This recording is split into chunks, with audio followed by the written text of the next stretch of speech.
একটি বাঘ কিভাবে একটি হরিণকে ছাড়িয়ে যেতে পারে, যদিও হরিণ তার চেয়ে দ্রুত হয়, এবং এই উদ্ঘাটন থেকে আমরা কিছু মূল্যবান জীবনের শিক্ষা কিভাবে গ্রহণ করতে পারি তা নিয়ে আলোচনা করা যাক। কৌশল ও সতর্কতা। বাঘ শিকারের সময় অত্যন্ত সতর্ক থাকে। তারা তাদের জিভ দিয়ে তাদের পা বারবার চাটে, যাতে তাদের শিকারকে সতর্ক করতে পারে এমন যেকোনো অবশিষ্ট গন্ধ সম্পূর্ণভাবে দূর হয়ে যায়। অতর্কিত আক্রমণ।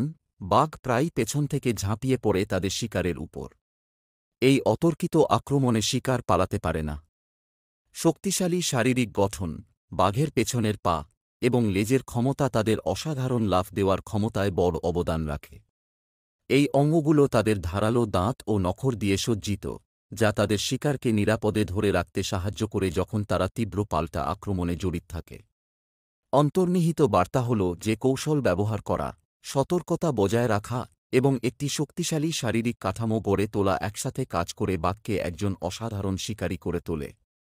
এই মূল্যবান নীতিগুলো আমাদের জীবনেও প্রযোজ্য হতে পারে যখন আমরা চ্যালেঞ্জের মুখোমুখি হই, যেমন কৌশলগতভাবে কাজ করা, সতর্ক থাকা এবং নিজেকে ধারাবাহিকভাবে শক্তিশালী করা।